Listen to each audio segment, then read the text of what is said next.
सफलता हासिल करने के लिए इंसान को हर तरह के रास्तों से गुजरना पड़ता है, चाहे वो रास्ता सही हो या गलत।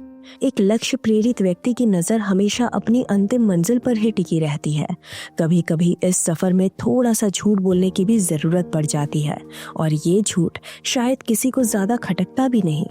2019 में आईसीसी को एक दिए इंटरव्यू में यशस्वी जायसवाल ने खुद बताया था कि वे मैदान के बाहर पानी पूरी बेचते थे और टेंट में रहते थे। मेरे घर से इतना पैसा नहीं आ पाता था कि मैं अपना खर्चा उतने अच्छे से चला सकूं, तो मैं शाम को पानी पूरी बेचता था। इस इंटरव्यू के बाद ये खबर आग की तरह फैल गई और उनके प्रति सहानुभूति की लहर उमड़ पड़ी। लेकिन हर कहानी के दो पहलू होते हैं।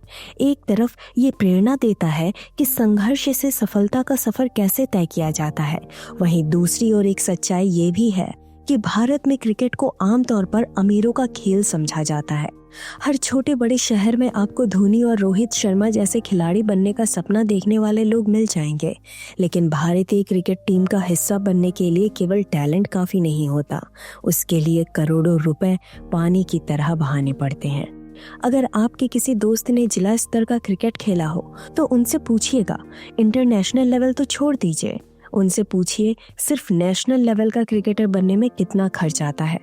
यकीन मानिए उनका जवाब होगा, भाई भारतीय क्रिकेट टीम में शामिल होने के लिए आपको नीचे से लेकर ऊपर तक सब कुछ सेट करना पड़ता है, चाहे आपके पास कितना भी टैलेंट हो, आप कितने भी बेहतरीन क्रिकेट क्यों ना खेलते हो, बिना सेटिंग के टीम में जगह बना पाना असंभव है। और ये सेटिंग करने के 3 प्रमुख तरीके होते हैं। पहला, आपके पास ढेर सारा पैसा होना चाहिए। दूसरा, आपके समर्थन में कोई बड़ा राजनेता होना चाहिए, या फिर आपको उस कोच के अंडर में ट्रेनिंग लेनी होगी जिसने खुद इंटरनेशनल मैच खेला हो। ये बात हर उस व्यक्ति से पूछ लीजिए जिसे क्रिकेट ट्रेनिंग की थोड़ी भी समझ हो, उसका जवाब शायद यही होगा, और ये कड़वा सच भी है। महेंद्र सिंह धोनी की बायोपिक देखने पर अगर आपको लगता है कि उनकी जिंदगी की हर बात उसमें दिखा दी गई थी तो आप गलत हैं। हकीकत यह है कि धोनी खुद एक पॉलिटिशियन परिवार से जुड़े थे। सफलता के रंग निराले होते हैं। अगर किसी ने थोड़ा बहुत झूठ बोल भी दिया तो शायद उससे कोई बड़ा फर्क नहीं पड़ता, लेकिन सच्चाई कभी ना कभी सामने आ ही जाती है। ऐसी ही एक सच्चाई को सामने लाए थे क्रिकेट कोच ज्वाला सिंह।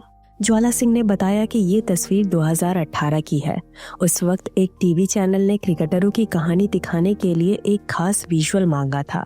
तब यशस्वी को एक पानीपुरी के स्टॉल पर ले जाया गया, जहां वो पानीपुरी खिलाते हुए नजर आए।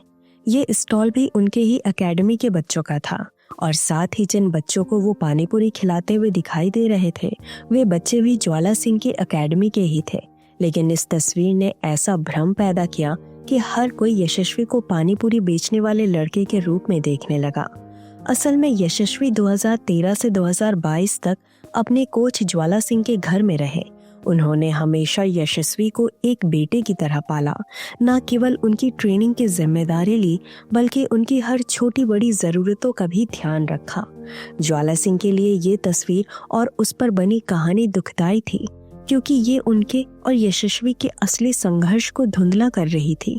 यशस्वी का संघर्ष वास्तविक था, लेकिन वो संघर्ष पानीपुरी बेचने का नहीं बल्कि मुंबई की सड़कों पर अकेले अपने सपनों का पीछा करने का था।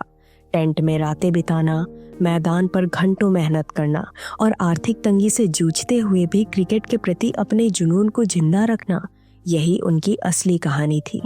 ये झूठी कहानी इस बात का उदाहरण है कि कैसे कभी कभी एक तस्वीर या वीडियो सच्चाई को तोड़ मरोड़ कर पेश कर सकता है। यशस्वी जायसवाल की सफलता उनकी मेहनत, उनके कोच के समर्पण और उनके परिवार के समर्थन का नतीजा है। उनकी कहानी संघर्ष की है, पर वो संघर्ष पानीपुरी बेचने का नहीं बल्कि हर उस चुनौती से लड़ने का था जो उनके सपनों के रास्ते में आई।